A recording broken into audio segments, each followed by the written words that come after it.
Welcome back to the rules of engagement. Before we jump into analyzing Nerchio vs. Babyknight game number 2, let me tell you guys about that promo you just saw. It's for Full Sail University. It's a great way to get yourself an education in the game design industry. If you want to do graphics, if you want to do art, you want to do video production, whatever you want to do, if you're interested in that as a potential career path, go to www.fullsail.edu/MLG, fill the brief form, and they'll give you all the information about whatever career path you're interested in. It's a great way to get a stable career for your future if that's what you're interested in. Anyways, let's talk a little bit about game number 2 between Nerchio and Babyknight.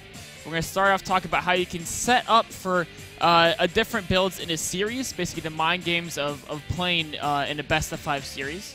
And then we're going to go on to talking about transitioning out of an Nidus play. And then we're going to talk about how to handle engagements in Zerg versus Protoss.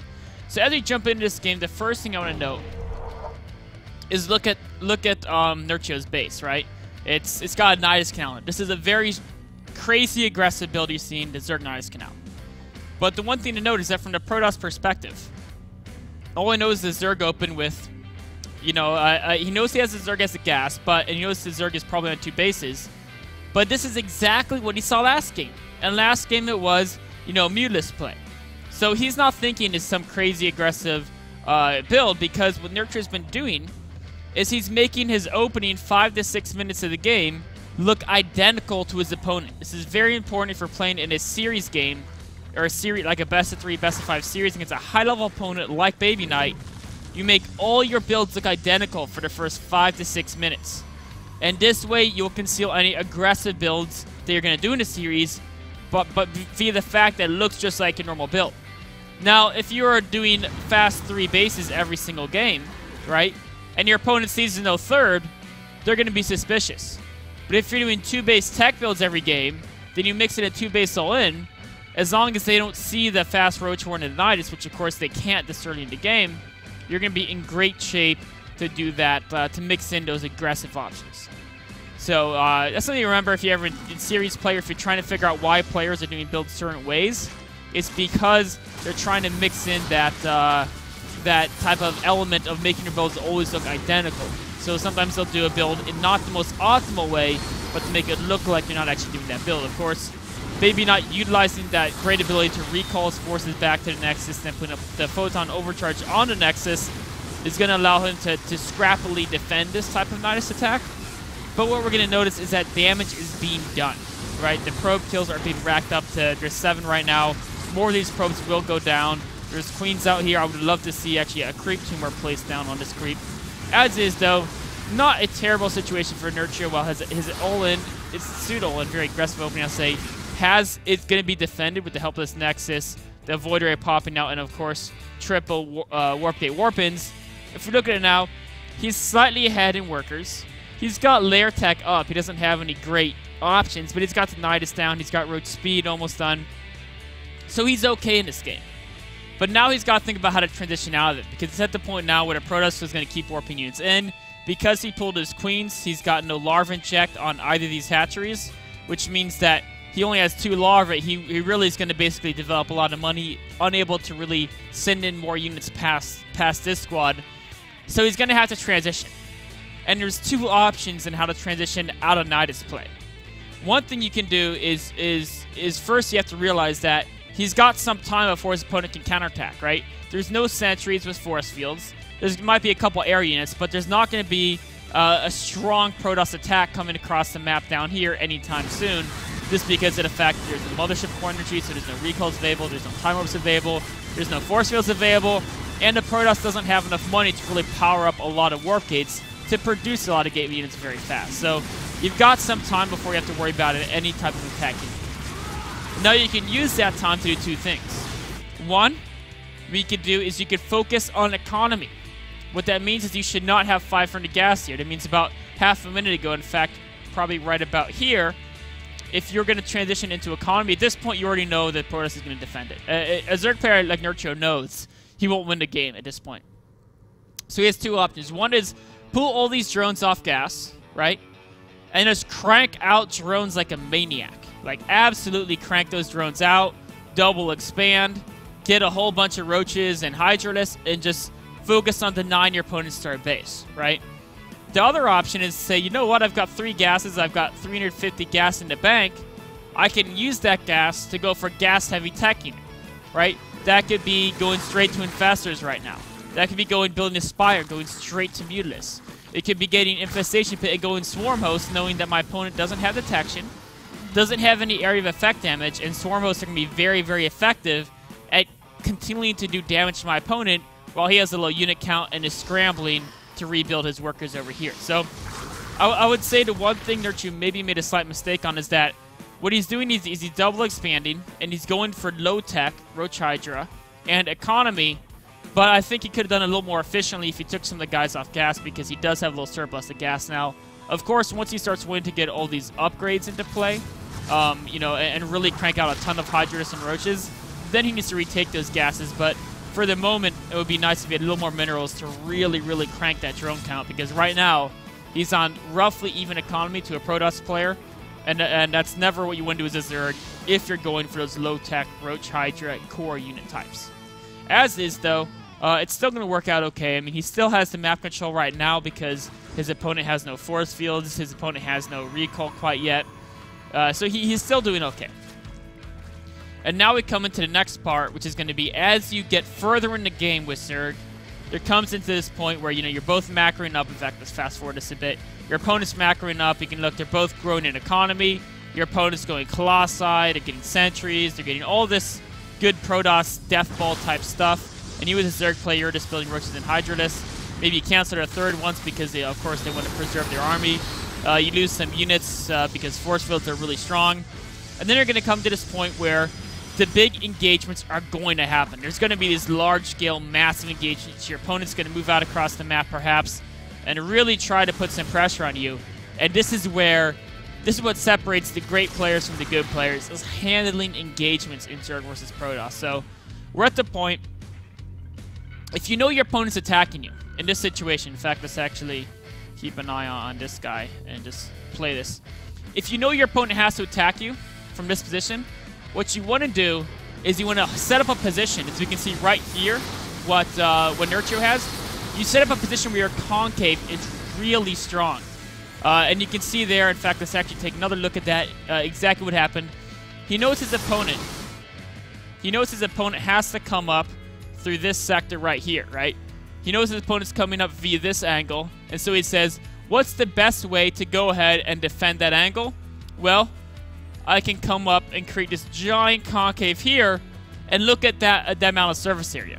Of course, the Protoss player doesn't really want a concave. They want to bowl the units as tight as possible, because the more the Protoss unit is bowled up, the smaller that dot is, then the less surface area there's going to be around that dot. If you think of it as 2 concentric circles with an equal distance between them, the smaller the first circle is, the smaller the second circle has to be by definition. So the Protoss doesn't want to have a concave or even a line fight.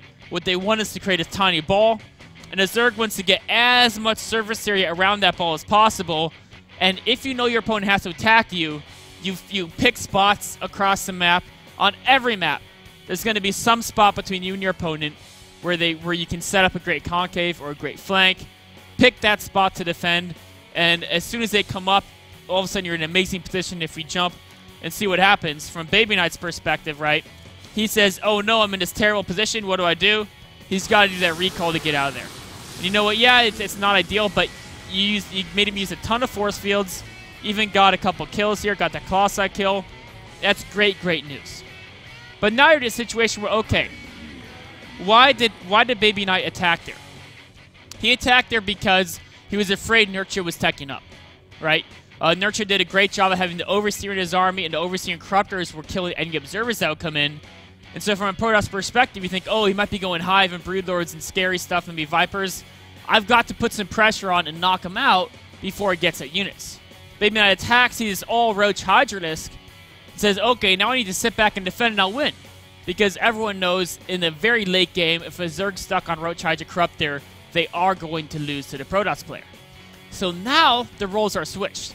Nerchio is a player who has to be on the attack. And as we can see in this game, as he goes on the attack, he's going to have to get ready to do an attack. Because you do not want to let this Protoss army get any bigger. get more sentries mixed into it, get blink tech. Look at Babyknight's upgrades are getting insane. So now it's Nerchio's job to attack. As we can see here, Babyknight's doing the exact same thing Nerchio did. He's defending a position where, you know, if let me erase this really quickly here. If Nerchio was going to try to come up this angle right here, right? If Nerchio's going to come up here, all of a sudden, Babyknight can just cut this in half with force fields, you know, right here. And there's going to be no surface area for the Zerg. It's going to be a great situation for the Protoss player, right? So Nerchio doesn't want to make that little attack up that angle. What Nerchio wants to do, unlike Babyknight, of course, wants to find the small areas, Nerchio wants that open area. So what he does is he comes up around here, right? But again, does he really want to come in and attack into this area, where if he came in right here, oops, if he came in from this area over here, what would Babyknight do, right? Well, Babyknight would just, he would just back up, back his guys up here, and then as soon as his units are backed up, he can just lay down a force field line here, cut off some of the guys in half. The Nexus will help him tank some damage, and Babyknight will be in a great position to win this fight, right? Now, this is a situation that, you know, good old Sun Tzu talks about all the time. He says, if you wish to fight, even if our opponent is behind, you know, a really great fortification, all we have to do is basically attack them in some other place, and they'll be forced to come out and meet us. So no matter how strong your defensive position is, if you have the mobility and you can move around other parts of the map, attack them somewhere else, and they'll be forced to come out and get you and meet you in the open ground. So the way that applies this game is Nerchio saying, I don't want to come into this army. I'm just going to section off a small group of units, right, and attack this natural. Now, can Babyknight just sit here and give up this natural base? No, if he gives up this base here, he loses the game, right? You can't just forfeit his production structures. You know, half of his economy at this point in the game is his mains running out. He can't do that. He has to go and defend this. And then as we can see, as soon as he can go to defend this, all of a sudden, what's going to happen? Now he's out in the open, right? And from here, this is the exact position that Nerchio's looking for, because now he can all of a sudden strike from all these directions and then just make a giant, you know, die Protoss die type of flank. And this is perfect tactical play by Nerchio here. We can see it as the game comes out. He's going to swing around from all the sides, get this great concave, units from the top, units from the bottom, and in this giant open area without the ability to hide behind a Nexus, without the ability to really make the roaches bump into each other. The game's all Nerchio's. He goes on to win this game. Babyknight's forced GG out. Great tactical play by Nerchio there. So, recap on exactly what happened in this game is, first of all, if you want to do aggressive options like the Nidus play, on the ladder, just go ahead and do whatever build you want. But if you're looking at the pros play and you notice, well, you know, when I typed in my build order customizer and talked to my AI robot thing, it said the fastest way to do a Nidus was by doing this build order. How come the pros who practice all day don't do the most optimal build order? Well, it's because they want to make all their builds look identical for the first 5 to 6 minutes. When you're playing in a series, you watch the pros, you're going to make their builds look exactly the same to their opponents. They know exactly what their opponent can scout and what they can see. Make it always look the same so their opponent never knows when they're being aggressive or they're macroing up or they're teching up, etc. So that's the first key about noticing kind of what you might think is strange builds in series play. Then, of course, you got to transition out of that. If you're going to transition into economy and be stuck on Roach Hydralisk, it's extremely important to know how to handle engagements. So just do like Nerchio did. If your opponent is going to attack you, pick the perfect spot to set up your concave and engage them at that spot. If you're going to attack your opponent, try to lure them out into open by attacking a vulnerable spot that they have to hasten to defend. Wraps it up for this segment. We'll take a short break, and then we're going to talk about game number 4 between Nerchio and Babyknight.